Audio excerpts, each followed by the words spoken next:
Hello friend, welcome to Jhilam's kitchen. আজকে আমি খুব অল্প উপকরণ দিয়ে একটা খুব ইজি একটা মিষ্টির রেসিপি তৈরি করব। আশা করছি আমার আজকের রেসিপিটা তোমাদের খুবই ভালো লাগবে। এই মিষ্টিটা খেতে কিন্তু অসম্ভব সুস্বাদু হয়।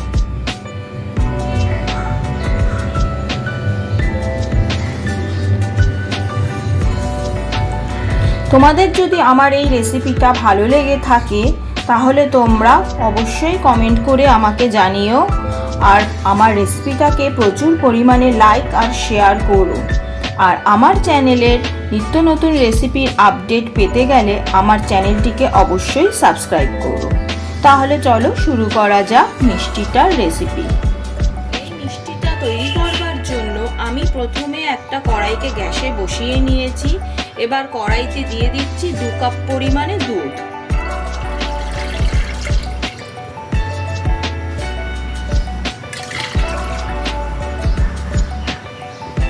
এবার দুধটাকে ভালোভাবে জাল দিয়ে নিতে হবে।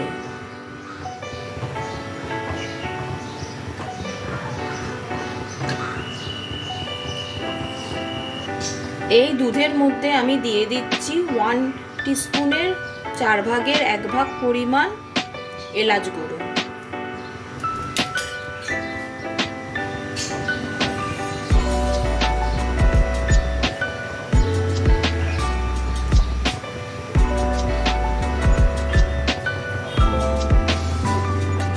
দুধটা জাল দেওয়া হয়ে গেছে, দুধটা বেশ ভালোভাবে ফুটে গেছে।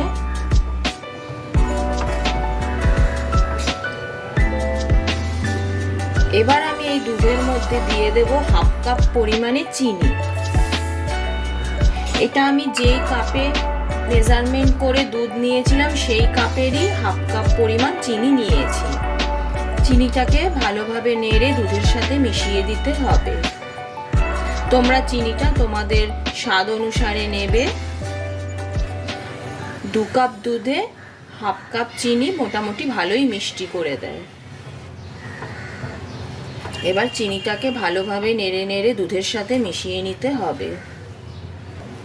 চিনির পরিমাণটা তোমরা তোমাদের স্বাদ অনুসারে বাড়িয়ে কমিয়ে নিতে পারো।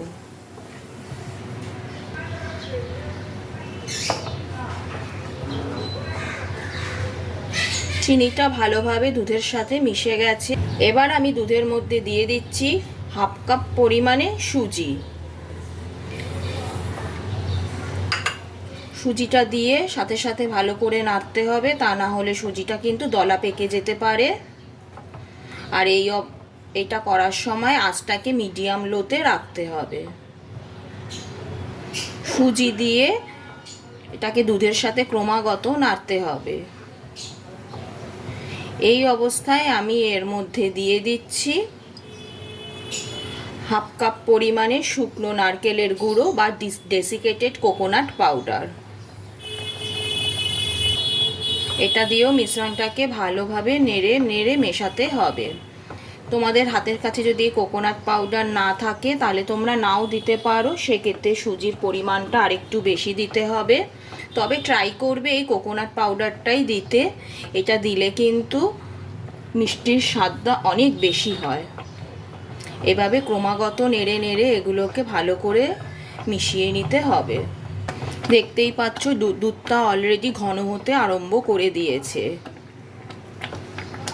এটা বেশ ঘন হয়ে গেছে।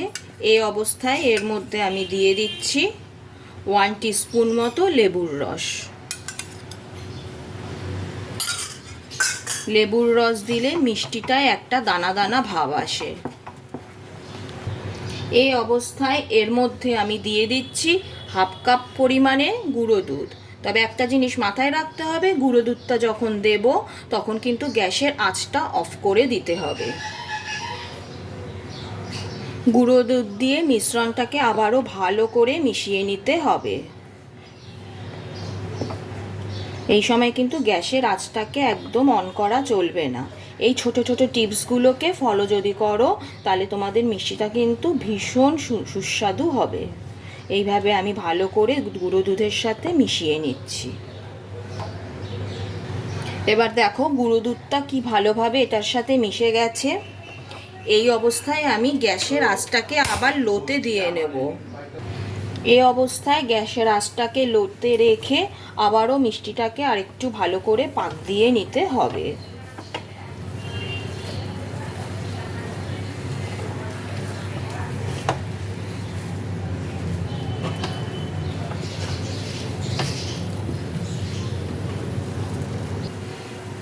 দেখো মিষ্টির মিশ্রণটা প্যানের গা থেকে একদম ছেড়ে গেছে, সুন্দরভাবে প্যানের থেকে আলগা হয়ে গেছে।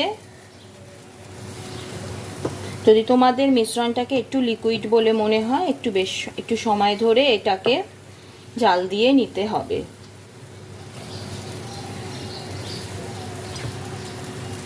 আমার এটা ভালোভাবে পাক দেওয়া হয়ে গেছে।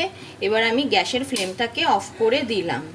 এটা এখন প্রচণ্ড গরম, তাই এটাকে আপাতত কিছু করা যাবে না, খানিকক্ষণের জন্য একটু ঠান্ডা হতে দিলাম। অবস্থায় আমি একটা অ্যালুমিনিয়াম ফয়েল নিয়ে নিয়েছি, তার মধ্যে পুরো মিশ্রণটাকে ঢেলে দিয়েছি। এটাকে হাত দিয়ে ভালো করে একটা শেপ এনে নেব। এরপর অ্যালুমিনিয়াম ফয়েলের মধ্যে এটাকে মুড়ে একটু রোল মতো করে নেব।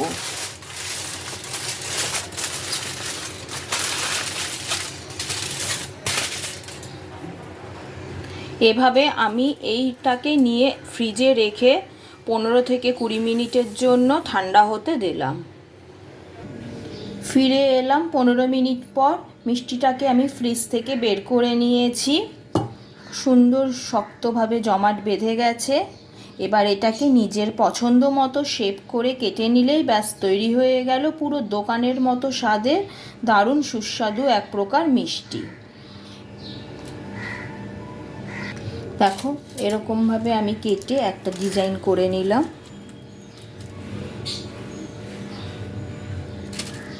ওপর থেকে বসিয়ে দিচ্ছি কটা এমন বাদামের টুকরো। এরকম একটা মিষ্টি যদি বাড়িতে আসা অতিথিকে দেওয়া হয়, দেখে কেউ বুঝতেই পারবে না এটা বাড়িতে বানানো না দোকান থেকে কেনা।